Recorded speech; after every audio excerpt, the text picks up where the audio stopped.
Bismillah. Assalamualaikum warahmatullahi wabarakatuh. Alhamdulillahi rabbil alamin, wal aqibatu lil muttaqin, wala udwana illa 'alal zalimin. Ashhadu an la ilaha illallah wahdahu la syarika lah, waliyus salihin wa khaliqul khalqi ajma'in wa raziquhum, wa ma min dabbatin fil ardi illa 'ala Allahi rizquha wa ya'lamu mustaqarraha wa mustawda'aha kullu bi kitabin mubin. Wa asyhadu anna Muhammadan 'abduhu wa rasuluhu as-sadiqul amin, sallallahu alaihi wa ala alihi at-tayyibin wa azwajit tahirati ummahatil mu'minin wa ashabihil qadatil ghurril mayamin wattabi'ina lahum bi ihsanin ila yaumiddin. Amma ba'du, fa usi nafsi wa iyyakum ayyuhal muslimun bi taqwallahi azza wa jalla, fa innahu qad fazal muttaqun. Ya ayyuhalladzina amanu taqullaha haqqa tuqatih wa la tamutunna illa wa antum muslimun. Bapak dan ibu-ibu, saudara-saudara dan saudari, kaum muslimin dan muslimat, hadirin, hadirat, musyahidin, musyahidat, para alim ulama, jadi pandai, tokoh adat, tokoh masyarakat, hadirin, hadirat yang berbahagia. Alhamdulillah, dengan izin Allah SWT kita bisa melanjutkan mengaji di salah satu dari rumahnya yang cintanya ini, di Musalla Darul Hijrah. Mudah-mudahan Allah SWT menerima kehadiran kita, mengabulkan doa, harapan dan permintaan kita. Semoga tak satu pun kita kecuali diberikan ampunan dan dimasukkan ke dalam surga. Amin ya rabbal alamin. Mudah-mudahan selawat dan salam sentiasa menghiasi majlis kita kepada Nabi alaihi salatu wassalam, para ahlul bait, para sahabat, dan semua yang mengikuti mereka sampai hari kiamat. Kaum muslimin, kaum muslimat yang dirahmati Allah Subhanahu wa taala, melanjutkan mengaji dengan Imam An-Nawawi rahimahullah melalui kitab Riyadhus Shalihin min kalami Sayyidil Mursalin, masih dalam babu al-amri bil muhafazati ala sunnati wa adabiha, bab perintah untuk senantiasa memelihara, menghidupkan dan menjaga sunnah dan adab-adabnya. Qala rahimahullah ta'ala at-tasi', yani al-hadis at-tasi', hadis yang ke-9 dalam bab ini. Anhu, yakni dari padanya, yakni dari Jabir radhiyallahu ta'ala anhumah, anna Rasulullah sallallahu alaihi wasallam, bahwa Rasulullah sallallahu alaihi wasallam amara bilaqil asabi'i was-sahbah. Nabi sallallahu alaihi wasallam menganjurkan untuk menjilati jari jemari dan piring tempat makan. Wa qala, lalu beliau menjelaskan, innakum la tadruna fi ayyihal barakah, karena kamu tidak tahu di bagian mana dari makanan itu Allah berikan keberkahan. Rawahu Muslim. Wa fi riwayatin lahu, dalam satu riwayat Muslim pula Nabi bersabda, "Idza waqa'at luqmatu ahadikum falyakhudhha." Apabila makanan yang disuap oleh seseorang terjatuh, terlepas, falyakhudhha, hendaklah dia ambil kembali. Falyumit ma kana biha min adha, dan dia bersihkan sesuatu kotoran yang melekat padanya. Waliyakulha, dan hendaklah dia memakannya yang telah dibersihkan. Wala yada'ha lisyaitan, dan jangan dia sampai tinggalkan itu untuk syaitan. Wala yamsah yadahu bil mandil hatta yal'aqa asabi'ahu, dan jangan dulu melap tangannya dengan sapu tangan atau tisu sampai dia menjilatnya terlebih dahulu, sampai dia menjilat jemarinya terlebih dahulu. Fa innahu la yadri fi ayyi ta'amihi al-barakah, karena dia tidak tahu di bagian mana makanan itu diberikan berkah. Wa fi riwayatin lahu, dari Muslim yang lain, inna syaitana yahduru ahadakum inda kulli syai', sesungguhnya syaitan ikut hadir dalam segala urusan seseorang, hatta yahdurahu inda ta'amihi, bahkan dia hadir ketika dia makan. Fa iza saqatat min ahadikum al-luqmah, bila ada dari suap seseorang terjatuh, falyumit ma kana biha min adha, hendaklah dia menghilangkan kotoran yang melekat. Falyakulha, kemudian memakannya. Wala yada'ha lisyaitan, dan jangan sekali-kali dia lepaskan itu untuk syaitan. Ma'asyiral kiram yang dirahmati Allah Subhanahu wa taala, Imam An-Nawawi memilih hadis ini, itu hadis tentang makan. Tentang makan dalam bab menjaga, memelihara dan menghidupkan sunnah. Padahal mungkin seseorang menganggap masalah makan ini adalah masalah biasa, masalah kecil. Makan aja kok diributkan katanya. Padahal orang demo gara-gara makan gitu ya. Jadi sebenarnya makan bukan masalah sederhana. Orang sampai berkecamuk gara-gara makan, berlomba mendapatkan kedudukan dan jabatan gara-gara makan.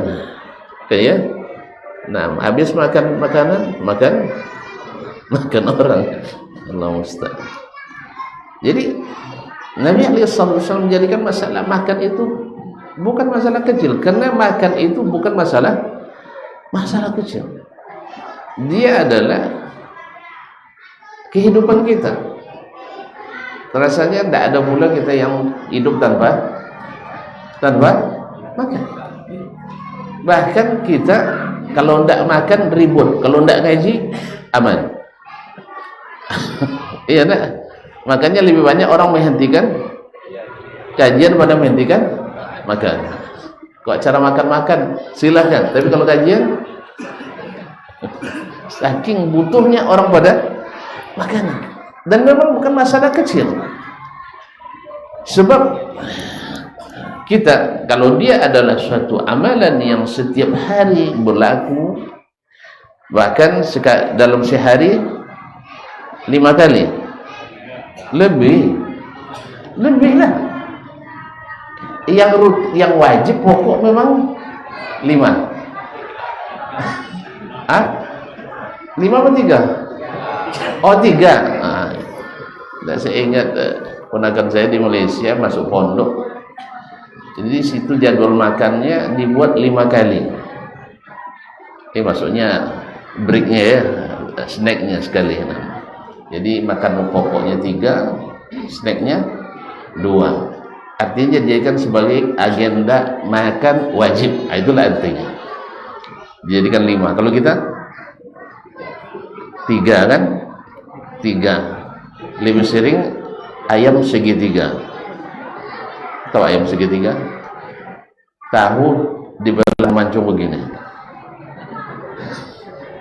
Anak saya bilang, apa sambal tadi naknya?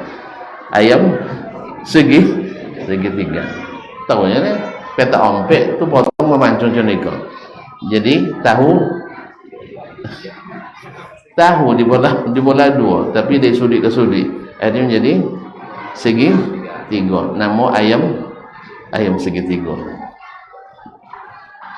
Allah musta'an. Baiklah kaum muslimin dan muslimat. Jadi masalah makan itu bukan masalah kecil. Karena salah makan bisa masuk yang haram. Sah? Atau berlebih makan bisa menjadi dosa, menjadi sahabat syaitan. Atau makan salah borong. Apa nak makan salah borong? Sekodok-kodok ni. Kan makan tu sodok. Sudah itu habis 1/3. Apalagi waktu boleh-boleh. Kadang maluan lah meninggal, mabin kan? Kan ya? Kadang maluan, mabin. Jadi tuan-tuan kalau maluan mabin makanan, jangan capek nak datang, kudian-kudian datang. Tidak ada orang matin kan? Tidak ada orang matin lah. Awak makan seorang dah. Kan ya? Kemudian tak isu-isu orang ambil skenet, dia bisa tambah dia. Kalau kudian tu tambah 2 martabat asabah dapat banyak atau tak ada lah. Jadi kaum muslimin dan muslimat ya Allah. Jadi berlebih kita makan bisa menyebabkan kita israf. Dan itu dilarang. Kemudian kalau kita biarkan makanan tersisa, itu akan mubazir, dan mubazir adalah sahabat syaitan. Nah di sini Nabi SAW ingatkan, bahkan satu suapan yang terlepas dari pegangan kita itu pun harus diambil. Kenapa? Karena syaitan kalau ikut makan akan merusak kita. Dia merusak. Makanya dalam segala keadaan dia ikut hadir. Tetapi dalam segala keadaan Nabi mengajarkan syaitan untuk pergi dari kita. Kita mau tidur, syaitan hadir. Lalu kita baca ayat kursi, 2 ayat terakhir dari surah Baqarah, Al-Mu'awwizat, dan seterusnya, doa. Sah? Kadang dalam mimpi dia hadir, lalu kita terbangun, lalu kita diajarkan lagi untuk mengusirnya, yaitu dengan meludah ke kiri 3 kali. Tapi ingat, meludah di sini jangan mengeluarkan barang material. Nanti jadi masalah nanti. Tahu, ini bahasa kita kan payah. Kalau bahasa Arab kan ada namanya meludah yang mengeluarkan, ada yang meludah.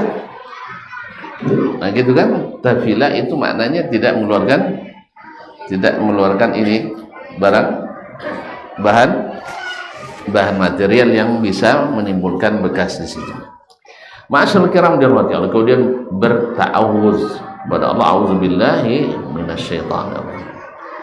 Kita melakukan hubungan suami istri, dia juga ikut nimbrung di situ. Subhanallah. Maka kita baca lagi doa. Masih apa? Dia nak pernah baca tu dia laku. Hah? Anak muda-muda tentu anak mulai kan tak habis nak apa muda. Tua-tua dia. Lalu astagfirullah. Masih ingat kan? Bismillah, Allahumma inni Allahumma jad. Dia pun dah lupa lah je. Nengok tuan-tuan lupa lah. Allahumma jannibna syaitan wa jannibis syaitana ma razaqtana. Dan jaminannya dari Nabi SAW, law ruziqa min lailatihi biwalad la yaqrabuhu syaitan. Kalau seandainya diberi rezeki dapat anak waktu itu, tidak didekati oleh syaitan. Nak solat kita datang juga dia. Solat pun dia datang. Maka kita berta'awud, bukan kita, bahkan Nabi SAW sendiri. Oleh sebab itu maka ternyata masalah makan ini menjadikan masalah besar bagi Nabi SAW, bagi Allah Subhanahu Wa Taala. Bahkan banyak sekali aturan yang berkaitan dengan makan, dan banyak sekali sunnah yang berkaitan dengan makan. Di antaranya adalah yang tersebut dalam hadis ini. Berkata Nabi SAW,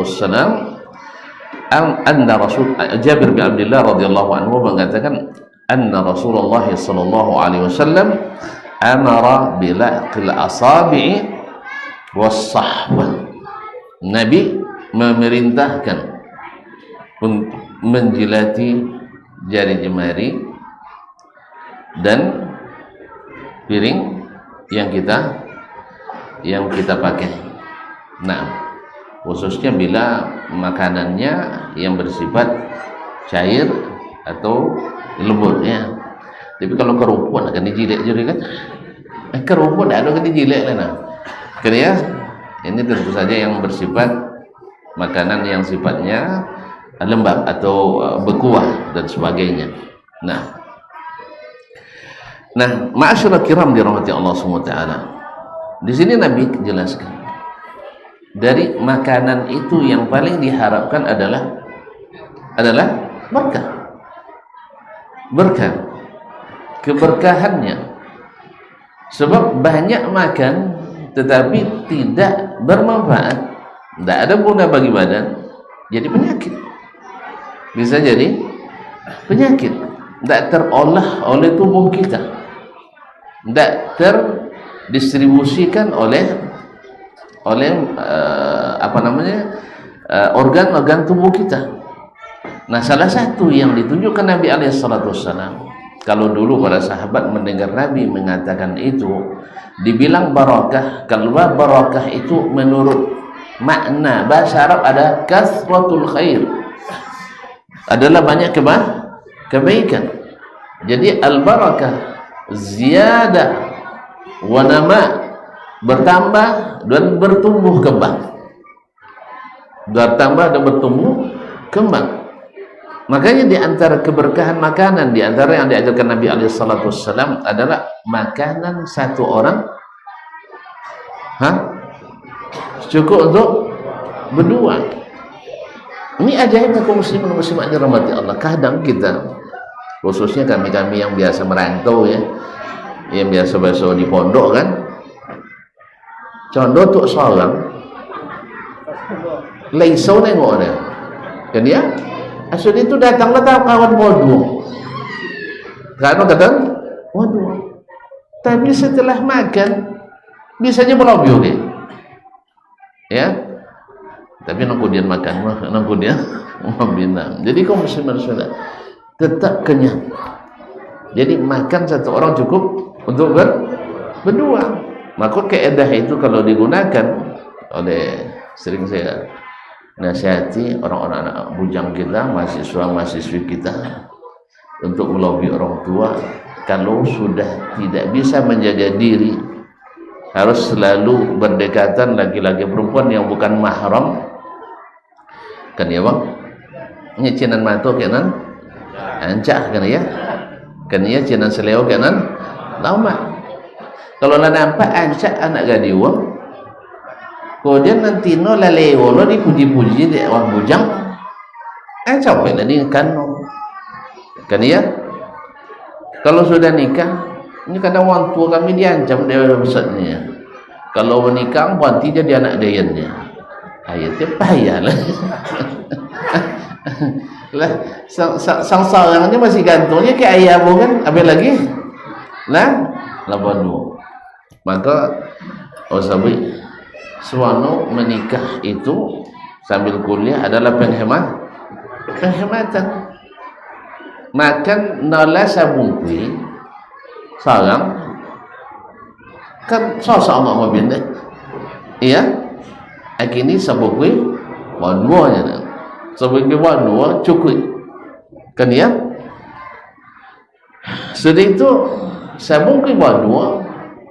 Kalau sabungkui apa nasi walibu. Kali 3 penghematan 45.000 sai penghematan. Kerja sudah itu Honda mana lewat dia, Honda wadu atau Honda macam? Hah? Seriusan lewatlah Honda wadu lah kan ya? Kan ya? Lah bisa lo jual Honda cia. Anda mau cia? Kalau sampai NMAX berapa? 37 lah penghematan lo 30 juta. Nah tadi 45 kali 30 ya, 1.200.000 sebulan, setahun. Hitunglah dah dia lah 60 juta. Honda lah cik lah. Laptop macam itu juga. Nah cik seorang gini. Cik bawa 2 kamar kos.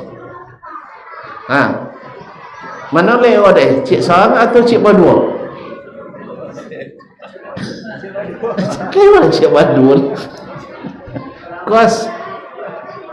Bapa saya kos kini bangsa sekamar madri.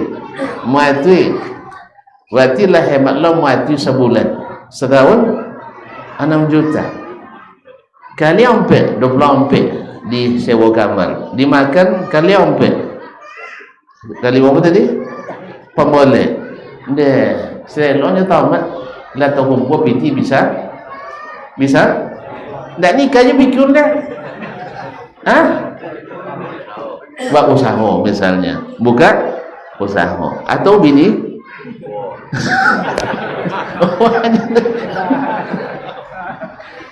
itu bini bodoh bisa buka usaha. Itu yang harus terbayang oleh orang tua, khususnya yang punya anak perempuan.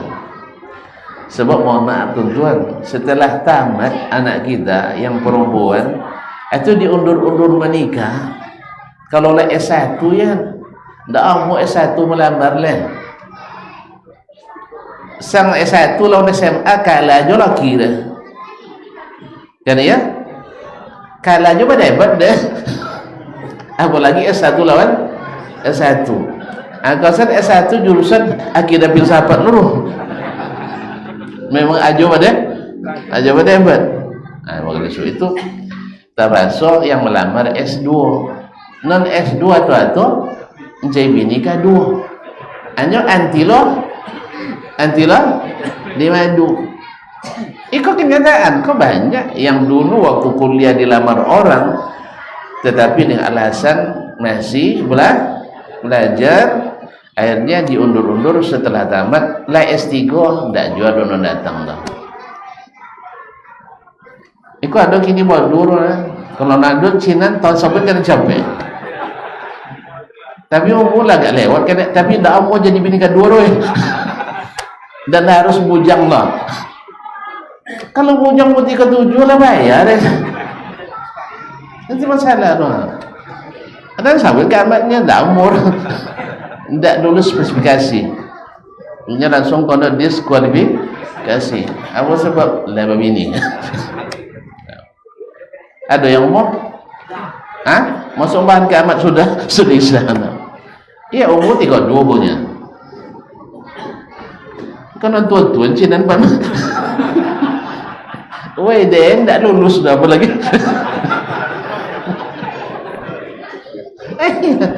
Tadi. Jadi makanya jangan diundur-undur. Khairul birri ajiluhu. Sebaik-baik kebaikan itu dipercepat. Balik ke sini. Ini gara-gara makan tadi mana? Jadi makanan satu cukup untuk berdua. Nah, kalau diberkahi makanan itu, maka salah satu keberkahannya dengan menjilat jari mari kita dan piringnya. Tapi piang tu jadi betul tu ya.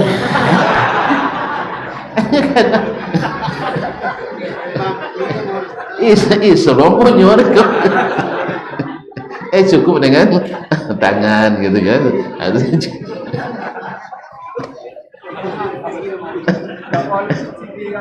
Dah perlu cicipi.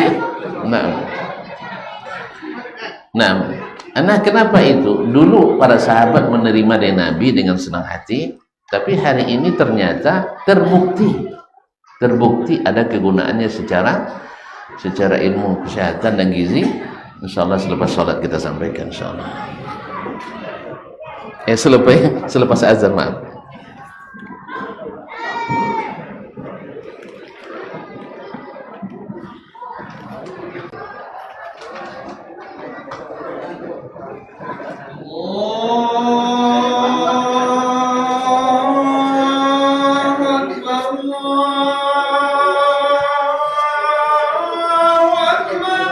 Allah.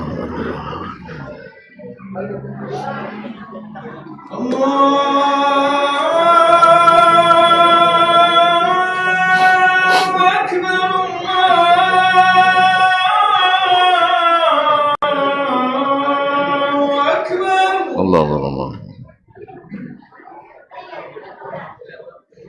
Asyhadu an la ilaha illallah.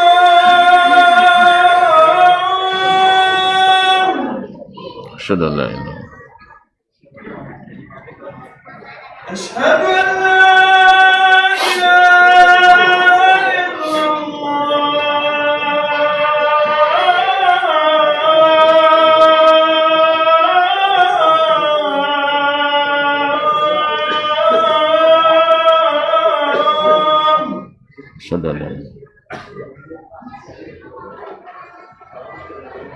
أشهد أن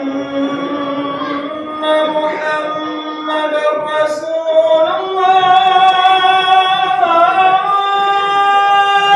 أشهد أن محمد رسول الله. أشهد أن محمد رسول الله.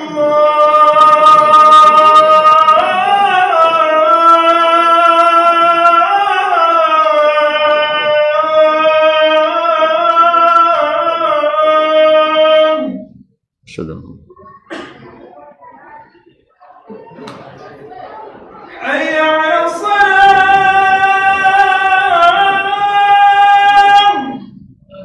لا حول ولا قوة. حي على الصلاة.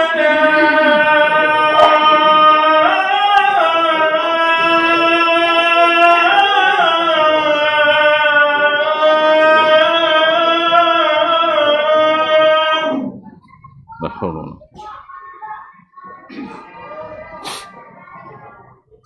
حي على الفلاح.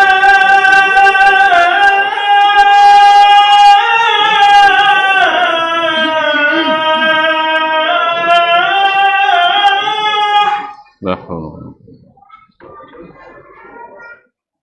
حي على الفلاح.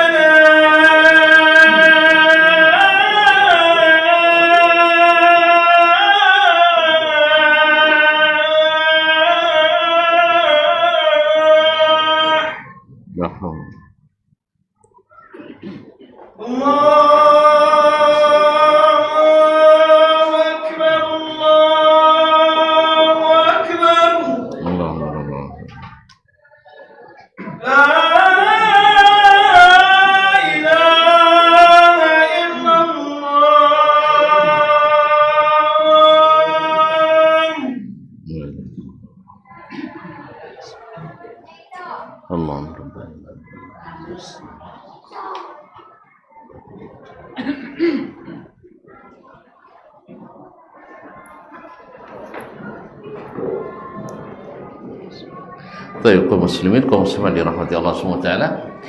Jadi di antara faedah yang disebutkan oleh penelitian modern bahwa di jari jemari kita itu terdapat enzim yang dibutuhkan dan membantu untuk memudahkan pencernaan. Sebagaimana juga di dalam mulut kita dengan otomatis Allah siapkan ketika makanan masuk lalu kita kunyah, otomatis ada enzim-enzim yang dipancarkan ke dalam mulut untuk memudahkan kita mengunyah. Dan sekarang ditemukan lagi cara itu ya, amat lembut saja dia, cara mengunyah yang dengannya kita bisa menjaga keseimbangan tubuh. Nah, apa istilahnya? Diet dengan cara mengunyah. Awak tetap mengunyah tahu tapi badan bisa kui je loh, tapi berkurang cepat. Jadi kaum muslimin muslimat dirahmati Allah. Ya, tetapi kita kaum muslimin dan muslimat melaksanakan ini akan lebih bernilai karena mengikut Nabi alaihi salatu wassalam. Seperti kata Imam Malik rahimahullah, sunnatun Nabi sallallahu alaihi wasallam safinatun Nuh, adalah perahunya Nabi Nuh alaihi salam. Man rakibaha naja, siapa yang naik ke atasnya akan selamat, karena Nabi tak pernah perintahkan kecuali yang baik-baik dan yang benar-benar, dan tidak melarang kecuali yang tidak baik dan pasti tidak benar. Oleh itu maka hadis ini dimasukkan oleh Imam An-Nawawi dalam bab al-amri bil muhafazati ala as-sunnah. Banyak faedah yang kita dapatkan di dalamnya, yaitu di antaranya pertama sekali saya sebutkan adalah untuk menjunjung tinggi perintah Nabi alaihi salatu wasallam, karena beliau di samping mengatakan juga mempraktikkan. Di samping mengatakan dia juga mempraktikkan langsung. Yang kedua adalah tawadhu. Karena orang yang ada sedikit kesombongan dalam hatinya tidak mungkin menjilat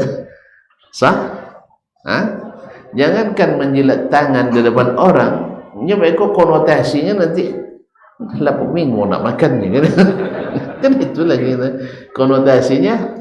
Nah, bila seseorang yang berpunya, orang yang kaya, orang yang berpangkat bisa melakukan ini, ya seperti Nabi alaihi salatu wasallam. Dia sebenarnya orang berpunya, orang berkedudukan tinggi, tapi tawadhu'nya terhadap perintah Allah membuat dia melakukan, sehingga mudah bagi yang lain untuk mengikuti. Makanya kita akan lihat, masya Allah, apa itu kayu tapi tetap, ya kan? Apa sebab?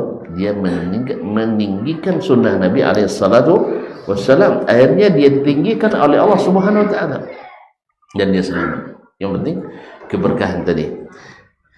Jadi ada ketawaduan di dalamnya, kemudian mendapatkan barakah. Seperti yang dikatakan Nabi, kalian tidak tahu di mana tempat keberkahan Allah letakkan. Kadang di tengah makanan, kadang di bagian bawah, kadang yang menempel di tangan. Karena keberkahan itu Allah yang tahu tempatnya. Makanya tak boleh satu pun bagian dari makanan kecuali masuk dan kita ambil. Ma'asyiral kiram dirahmati Allah SWT. Yang keempat adalah yaitu menghargai nikmat Allah sekecil apapun. Menghargai nikmat Allah sekecil apapun. Karena kelokek ni jahit boleh, tapi karena dia nikmat Allah maka kita hargai, jangan ada yang terbuang. Dan tadi juga ada hikmah yang barangkali mungkin tidak menarik perhatian sebagian kita. Sering wastafel tempat cuci piring di rumah kita, mampet kan? Iya. Karena betul dua tukang kali. Dia tukang tapi capek atau sobeknya. Salah satu sebabnya adalah piring-piring kita banyak sekali bekas-bekas makanan. Makanya saya nasihatkan kepada siapapun, sebelum dimasukkan ke wastafel mencuci, itu minyak-minyak itu kalau bisa dilap. Sebab minyak kalau menumpuk dia akan membeku. Membeku akan menghambat. Jadi bukan kesalahan tukang saluran, tidak. Kita yang tidak pandai memakai. Yang kedua, sampah-sampah maka disaring. Kadang-kadang nak copet laju, dibukanya saringan. Di bawah tu pakai kelok-kelok saya. Coba kelok-kelok tak luwi saudara. Nanti menumpuk di kelokan itu. Yang ketiga, busa-busa, tuan-tuan tengok, busa-busa itu harus dialirkan sempurna, jangan sampai dibiarkan, karena busa termasuk barang yang cepat menghambat saluran. Itu yang kadang tidak masuk di kita, yang tidak diperhatikan. Dan lebih daripada itu, sebelumnya sisa makanan harus dilicinkan, harus dilicinkan. Ikut pakai tisu tidak banyak nabi dek lah. Tapi kalau tidak licin lelis tisu dah. Jadi ada pemubaziran, ada israf di dalamnya. Oleh sebab itu maka jangan masukkan ke wastafel yang banyak kandungan minyaknya, yang sekarang santan-santan bersiang situ kan. Makanya amak was itu lebih ancap pada awak kojong. Amak dulu santan-santan pelobio itu saya angkat kebun kambiu. Ini kini tidak ada kambiu, itu masalah. Ada kambiu ke rumah temanya. Iya, bisa untuk jadi penyiram ini. Nah, daripada masuk ke dalam saluran air tadi. Tapi intinya dengan menghabiskan makanan, otomatis piring bersih, tangan bersih. Ketika cuci tangan, tidak ada lagi sisa nasi, tidak ada sisa minyaknya sedikit sekali. Jadi ketika pakai sabun pun tidak terlalu banyak. Tapi kalau pohon mode, iya di situ ada ondang lokek juga, kan ya, ada kerupuk, ada apa kerupuk lado nawi situ, dan pila dua nawi situ.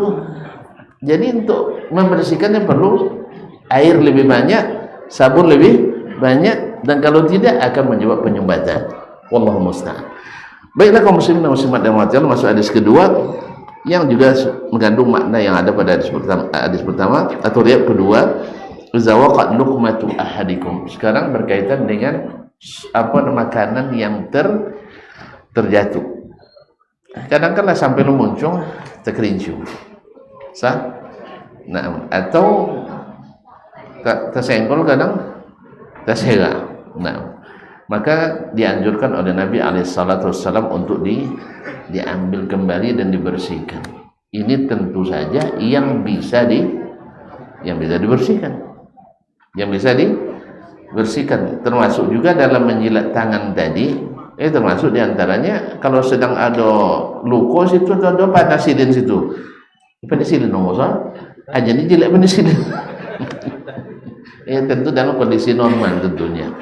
Nah, demikian juga ketika yang terjatuh tadi. Apa contoh jatuh? Gorengan. Kalau gorengan senang juga. Kalau sampai bakso jatuh, menggelek dia terkhasyah. Ani itu ni jelas tu ajung. Tu apa nama tu apa? Tok sabui misalnya kan, tu lucu.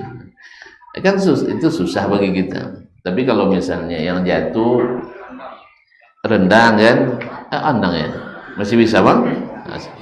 Kemudian kan jatuh di meja, dan meja ini tahu balapnya kan. Nah, kalau di rumah makan di rumah kita biasanya di lap. Nah, kecuali lapnya lah. Ini kadang-kadang ini juga bagi para pengusaha makanan juga harus membedakan lap piring dengan lap meja. Amat berapa nampu makan di pokat tadi lah, sudah makan lah lama akan bersambung ini. Tengok lah lap pinggan awak tadi lap meja dia sendiri. Ya sampai aja lah sudah makan loh. Pacik lama.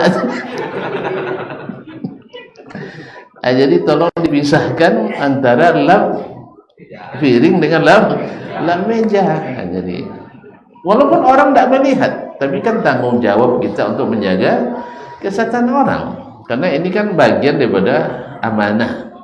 Orang amanah percaya sama kita, kita pun harus menjaga kepercayaan itu. Sebab kadang-kadang Allah kadang membuktikan itu. Sakit juga saya itu makan di tempat awak nanti, jadi tertuduh kita, jadi tertuduh. Dan padahal itu kan tidak mahal, hanya membedakan lap piring dengan lap meja.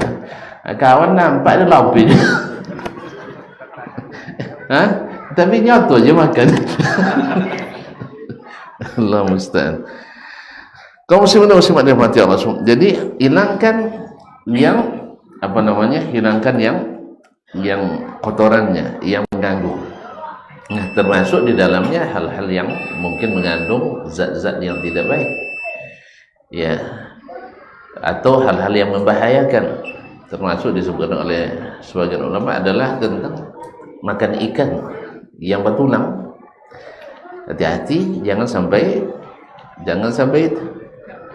tercakir atau masuk ke dalam usus, bisa melukai melukai, karena badan kita ini amanah dari Allah untuk kita jaga. Nah, maka dengan syarat bisa dibersihkan. Kalau tidak, ya apa boleh buat, niatkan untuk wal yakulha, dia makan, wala yada'ha lisyaitan. Ilahnya jelas, jangan sampai dimanfaatkan oleh syaitan, karena syaitan itu bila memanfaatkan makanan akan merusak kita, mengganggu kita. Tidak ada kebaikannya kalau syaitan mengikuti kita. Wala yamsah yadahu bil mandil, dan jangan melap tangannya dengan tisu atau sapu tangan, hatta yal'aqa asabi'ahu, sebelum dia menjilati tangannya. Sebab kalau sudah dijilat, insyaallah 1 atau 2 lembar tisu cukup. Tapi kalau belum dijilat, 10 dah cukup. Makanya daripada terbuang di luar, lebih baik dimanfaatkan oleh tubuh kita. Baik, fa innahu la yadri fi ayyi ta'amihi al-barakah. Karena seseorang tidak tahu di bagian mana dari makanan itu Allah berikan kebaikan yang banyak, barakah. Wa fi riwayatin lahu, dalam satu riwayat Imam Muslim juga, inna syaitana yahduru ahadakum inda kulli syai'in min sya'nihi. Sesungguhnya syaitan hadir dalam segala urusan kita. Kalau syaitan datang untuk membantu mengurus atau mau urusan, pasti mau urusan. Makanya ngiwangi waktu tengah urusan dek setan juga kan ya anda masuk ke lambat urusan uang dek setan juga nawas itu. Jadi nanti kamu urus lah diganggu dek setan, nampak urusan lah ganggu dek setan, ini boswa setan sama dia dek setan. Makanya jangan lupa setiap kita pergi dari rumah, bismillahi tawakkaltu 'ala Allah. Kalau masuk bismillah walajna wa bismillah kharajna. Duduk satu tempat, ada yang a'udzu bikalimatillahi tammati min syarri ma khalaq, dan seterusnya. Makanya Nabi SAW, karena dia tahu bahwa syaitan hadir dalam segala urusan kita, maka beliau selalu berzikir pada Allah dalam segala urusan, dalam segala keadaan. Maka jangan tinggalkan zikir dalam segala keadaan. Tidak ada opal zikir bismillah ya lah. Habis bismillah misalnya. Bisa? Nah. Kemudian hatta yahduru inda ta'ami, sampai dia hadir di dalam makan. Jadi hadir syaitan seperti yang saya katakan adalah untuk mengganggu. Tidak seperti kata seorang guru ya, ketika menyebutkan hadis Nabi SAW, jangan tinggalkan celah di antara saf kita untuk syaitan. Hanya tidak cahayu ke Nabi contohnya, ajaklah syaitan ikut dia. Kalau dia salat tak ganggu awak jil.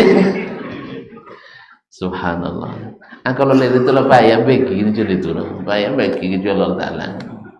Yang motong itu lo tidak lombong, nggak ada uang dia. Bukanlah orang yang tidak berilmu, orang berilmu tapi sesat dengan ilmunya.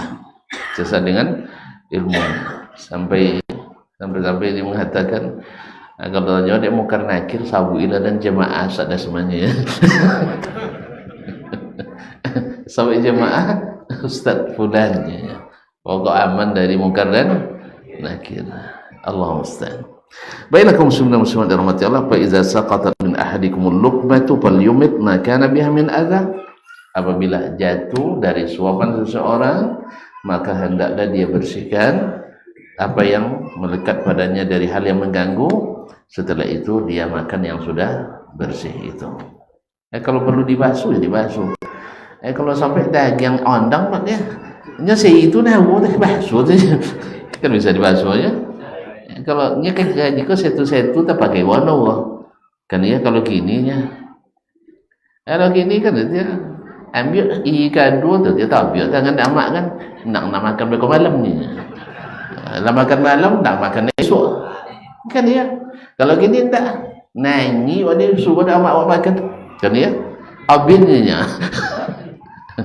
Kalau dulu ndak kan batalkan mobil, kalau gini bapak so mobil. Nah, jadi mungkin jadi dimakan itu leongnya, kira anak pun ancaknya. Ndak, harus tetap dimakan supaya tidak diambil oleh syaitan. Wala yada'ha lisyaitan. Jangan sampai dibiarkan untuk syaitan, karena syaitan kalau dia bertenaga akan merusak urusan kita.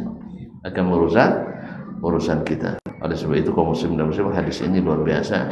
Imam An-Nawawi rahimahullah menyebutkannya dalam al-amri bil muhafazati ala sunnati wa adabiha, dan memang pada kebutuhan pokok kita, dan syaitan jangan sampai masuk dalam urusan kebutuhan pokok kita ini. Sebab kalau urusan pokok dia ikut-ikut, bisa-bisa urusan yang lain lebih leluasa dia ikut. Wabillahi taufiq wal hidayah. Terima kasih dan mohon maaf. Kita sambung pada pertemuan yang selanjutnya dengan izin Allah tabaraka taala. Wassalamualaikum warahmatullahi wabarakatuh.